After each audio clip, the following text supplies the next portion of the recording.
100 سال پہلے جب سعودی میں وہابی حکومت قائم ہوئی، پیسہ، طاقت، سب کچھ ان کے پاس تھا، علماء خریدے گئے، کتابیں چھپائی گئیں، جنت البقیع کو بلڈوزر سے پورا تہس نہس کر دیا گیا، شرک کے نام پر بہت ساری چیزوں کو ختم کیا گیا، تو طاقت تھی، حکومت آئی، اور ایک دو نہیں، ہزاروں لاکھوں کی تعداد میں ان کے عقیدے کی بولی بولنے والے لوگ پیدا ہو گئے۔ صرف عوام نہیں، علماء بھی، بڑے بڑے مفتیان کرام جو منصبدار ہیں، وہ سب دولت کے تحت میں آ گئے، طاقت کے تحت آ گئے۔ یہ دنیا کا معمول ہے، یہ چلتا رہے گا۔ کل کو آپ بھی دیکھنا، جب کوئی پاور میں آئے گا تو اس کی طرف بہت ساری قوم ہو جائے گی۔ وہ بہت ریئر لوگ ہیں جو اپنے ایمان پر قائم رہتے ہیں، وہ رسول اللہ کے دیوانے ہیں۔ میرے آقا صلی اللہ تعالی علیہ وسلم کے صحابہ میں اس وقت آپ کو بالکل اس بات کا اپوزٹ آپ کو دکھائی دے گا، اس کا اپوزٹ۔ حضور نے جب ایمان کی دعوت دی تو سب سے پہلے آپ کے پاس آنے والے صحابہ غریب تھے، بہت غریب تھے، اور ایسا نہیں کہ حضور پاک صلی اللہ تعالی علیہ وسلم کا مال دیکھ کر کے وہ آئے تھے کہ بڑی طاقت کے مالک ہیں، بڑے دولت کے مالک ہیں، ان کے پاس جائیں، نہیں، اس رسول کے پاس وہ آئے تھے جو پیٹ پر پتھر باندھا کرتا۔ وہ صحابہ اس رسول کے پاس آئے تھے جو فاقہ کشی کو زیادہ ترجیح دیتا۔ رسول کریم صلی اللہ تعالی علیہ وسلم کے ساتھ آپ تو گئے غریب صحابہ، لیکن ان کے اپوزٹ میں کون تھے؟ ابو جہل بڑے پیسے والا، ابو لہب بڑے پیسے والا، صفوان بڑے پیسے والا، اتنے بڑے بڑے مالدار لوگ وہاں پر تھے جو یہ پورے صحابہ کی اکیلے کفالت کر سکتے تھے، سارے صحابہ کو وہ اکیلے پال سکتے تھے۔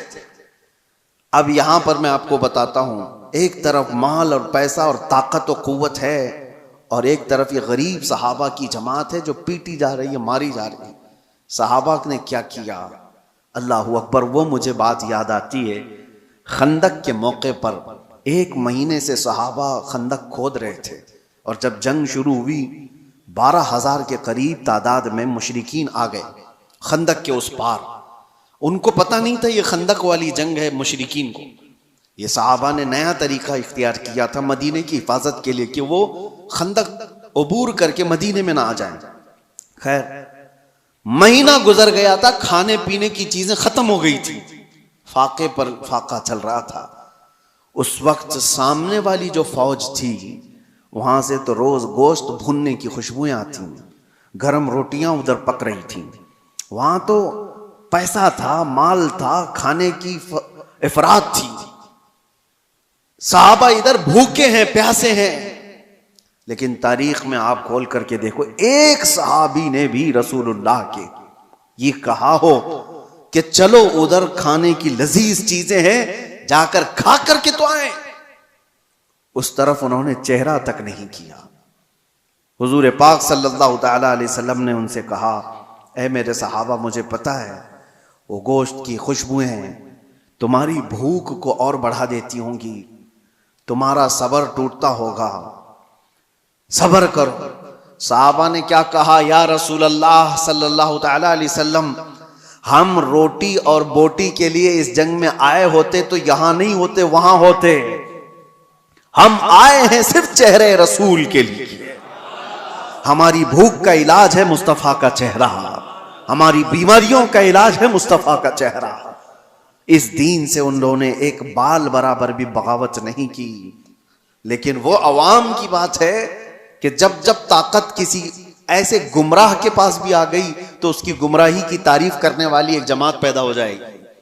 ہاں، ایک جماعت پیدا ہو جائے گی۔ ارے دور تو چھوڑو، ہمارے اس ملک میں کچھ سالوں پہلے ایک کانفرنس ہوئی تھی دلی میں، آپ کو پتہ نہیں ہوگا، اس میں بڑے بڑے علماء اور بڑے بڑے صوفیوں کو جمع کیا گیا تھا، اور کانفرنس کرانے والے کون تھے؟ کانفرنس کرانے والے ملک کے پرائم منسٹر تھے۔ مسلمانوں کی، صوفیوں کی، خانقاہوں کی کانفرنس کرائی گئی تھی، ٹھیک ہے، علماء بھی اس میں شریک ہیں، خانقاہوں کے گدی نشین اور گدھے نشین سب اس میں شامل ہیں.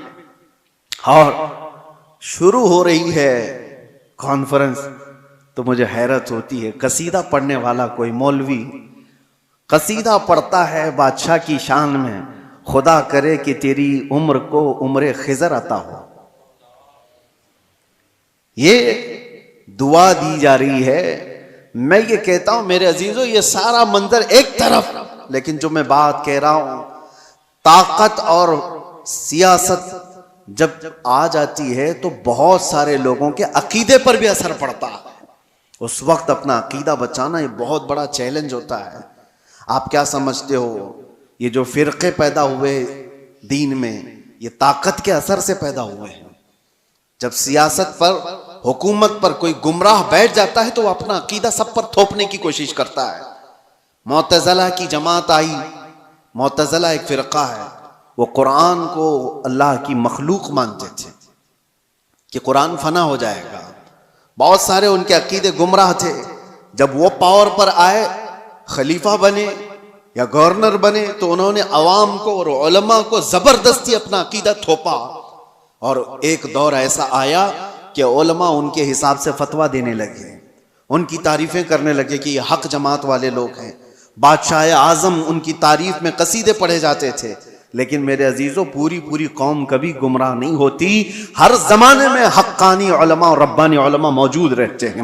معتزلہ کی جماعت پاور میں تھی، حکومت میں تھی، طاقت ان کے پاس تھی، علماء کی جماعت ان کے پاس تھی. لیکن اسی زمانے میں ہم دیکھ رہے تھے ایک مرد قلندر حضرت سیدنا امام احمد بن حنبل کو.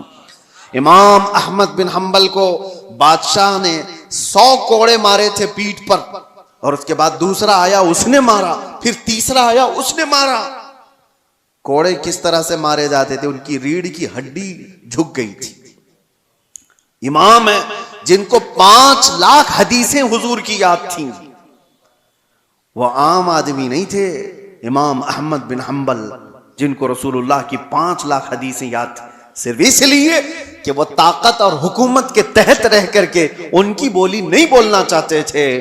امام احمد بن حنبل کو ایک بار کوڑے مارنے کے ٹائم پہ ان کے دونوں ہاتھ یوں زنجیر پر باندھے جاتے تھے اور لنگی پہنے ہوئے ہوتے تھے، تہبند. ننگی پیٹھ پر جلاد کوڑے مارتا تھا. اور جب مارے جا رہے تھے ایک دن ایسا بھی ہوا کہ آپ کی لنگی، آپ کی تہبند نیچے اترنے لگ گئی، ڈھیلی ہو گئی. آپ کی آنکھوں میں آنسو آ گئے ہیں کہ کیا میں بے ستر ہو جاؤں گا؟ ایک عالم ربانی جو کوڑے کھا رہا ہے شریعت مصطفیٰ کی حفاظت کے لیے، تہبند نیچے گرنے لگی. آپ کو رونا آ گیا. کوڑوں کے زخم سے نہیں، درد سے نہیں، تہبند کے نیچے ہونے سے. اچانک دیکھا گیا 2 ہاتھ غیب سے آئے اور ان کی تہبند کو کس کے باندھ دی. اور جو آپ کی آنکھوں میں آنسو تھے، اچانک آپ مسکرانے لگے. جلاد پوچھتا ہے کہ ہوا کیا؟ تم تو ابھی رو رہے تھے اور ابھی ہنسنے لگ گئے ہو. اس نے اپنے ہاتھ چھوڑ دیے. امام کہتے ہیں تو اپنا کام جاری رکھ، تو اپنا کام جاری رکھ، تجھے جو کرنے کے لیے کرنے کے لیے کہا گیا کر. اس لیے کہ میں جس کے لیے کوڑے کھا رہا ہوں وہ ہاتھ میرے پاس آ چکے ہیں. میرے عزیزو، آج کے بعد آپ کے ساتھ بھی یہ چیز آنے والی ہے، پاور اور حکومت. اس لیے کہ پچھلے آپ 10 سال پیچھے جائیں گے تو ایک جماعت تھی جو بار بار تبلیغ کر کر کے تم سے کہتی تھی مکہ میں ایسا ہے، مدینے میں ایسے ہے، آپ کیوں یہاں الگ کرتے ہو؟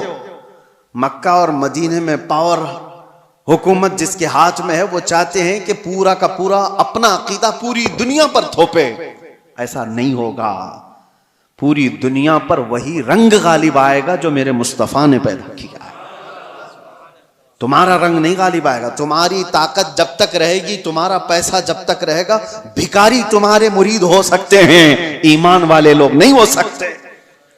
جن کا پورا ایمان ہی دولت ہے، جن کا پورا جینے کا مقصد ہی دولت ہے، ان کے عقیدے سے کیا سروکار. وہ کل کو کچھ اور ہوں گے، آج کو کچھ۔ السلام علیکم ورحمۃ اللہ وبرکاتہ۔ امید ہے آپ سب خیریت سے ہوں گے۔ میرے عزیز دوستوں، واقعی آج کے اس بیان نے ایک بہت بڑی حقیقت ہمارے سامنے رکھ دی۔ دنیا کی تاریخ اٹھا کر دیکھ لیجئے، ہر دور میں طاقت والوں نے اپنے نظریات لوگوں پر مسلط کرنے کی کوشش کی ہے، کبھی دولت کے ذریعے، کبھی حکومت کے ذریعے، کبھی خوف کے ذریعے اور کبھی لالچ کے ذریعے۔ لیکن ایک چیز ایسی ہے جو نہ تلوار سے دبتی ہے، نہ دولت سے بکتی ہے اور نہ حکومتوں کے زور سے ختم ہوتی ہے، اور وہ ہے عشق مصطفیٰ صلی اللہ علیہ وسلم۔ صحابہ کرام کی زندگیاں ہمارے سامنے ہے۔ ایک طرف مکہ کے سردار تھے، مال تھا، طاقت تھی، شان و شوکت تھی، اور دوسری طرف میرے آقا صلی اللہ علیہ وسلم کے وہ غلام تھے جن کے پیٹوں پر فاقوں کی وجہ سے پتھر بندھے ہوئے تھے۔ لیکن تاریخ نے دیکھا کہ آخرکار باقی کون رہا؟ وہی جنہوں نے اپنے ایمان کا سودا نہیں کیا۔ میرے عزیزوں، آج بھی حالات بدلتے رہتے ہیں، کبھی کسی کی حکومت، کبھی کسی کی طاقت، کبھی کسی کا نظریہ، لیکن سچا مسلمان وہی ہے جو ہر حال میں اپنے دین اور اپنے عقیدے پر قائم رہے، جو صرف اس لیے اپنا راستہ نہ بدلے کہ سامنے طاقتور لوگ کھڑے ہیں۔ حضرت امام احمد بن حنبل رضی اللہ عنہ کی مثال ہمارے سامنے ہے۔ کوڑے کھائے، تکلیفیں برداشت کی، مگر اپنے عقیدے پر سمجھوتا نہیں کیا۔ یہی اہل حق کا راستہ ہے۔ یہی وہ لوگ ہیں جنہیں دنیا شاید وقتی طور پر کمزور سمجھے، لیکن اللہ کی بارگاہ میں ان کا مقام بہت بلند ہوتا ہے۔ اور آج ہم اپنے دلوں کا جائزہ لیں، کہیں ایسا تو نہیں کہ ہم بھی لوگوں کی واہ واہ، دنیا کی چمک یا طاقتوروں کے خوف میں حق بات کہنا چھوڑ دیں؟ کہیں ایسا تو نہیں کہ ہم بھی صرف اس طرف کھڑے ہو جائیں جہاں فائدہ نظر آئے؟ میرے عزیزوں، یاد رکھو، ایمان ہمیشہ آزمائش مانگتا ہے۔ حق پر قائم رہنا ہمیشہ آسان نہیں ہوتا۔ کبھی لوگ چھوڑ دیتے ہیں، کبھی دنیا مخالفت کرتی ہے، کبھی حالات سخت ہو جاتے ہیں، لیکن جو شخص مصطفیٰ صلی اللہ علیہ وسلم کے دامن کو مضبوطی سے پکڑ لیتا ہے، اللہ اسے کبھی رسوا نہیں کرتا۔ یہی وجہ ہے کہ صحابہ کرام نے بھوک برداشت کر لی، فکر برداشت کر لیا، ظلم برداشت کر لیا، لیکن اپنے نبی پاک صلی اللہ علیہ وسلم کا ساتھ نہیں چھوڑا۔ ان کے نزدیک دنیا کی ہر نعمت سے بڑھ کر مصطفیٰ صلی اللہ علیہ وسلم کی محبت تھی۔ آج ہمیں بھی اپنے دلوں میں یہی جذبہ پیدا کرنا ہوگا، اپنے بچوں کے ایمان کی فکر کرنی ہوگی، اپنے گھروں میں عشق رسول صلی اللہ علیہ وسلم کو زندہ کرنا ہوگا، کیونکہ آنے والے دور میں سب سے بڑی حفاظت نہ مال کرے گا، نہ طاقت، نہ شہرت، بلکہ صرف سچا ایمان اور عشق مصطفیٰ صلی اللہ علیہ وسلم کام آئے گا۔ میرے عزیزوں، ہمیشہ یاد رکھنا، وقتی طاقتیں آتی جاتی رہتی ہیں، لیکن میرے مصطفیٰ صلی اللہ علیہ وسلم کا دین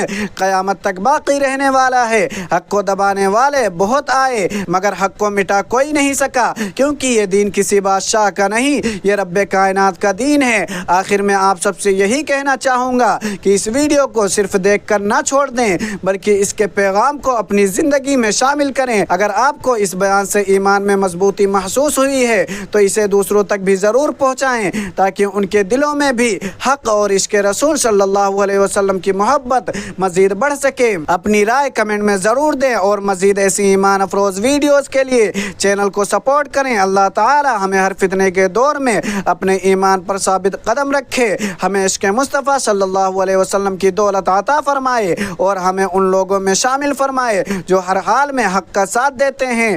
آمین یا رب العالمین۔ السلام علیکم ورحمۃ اللہ وبرکاتہ۔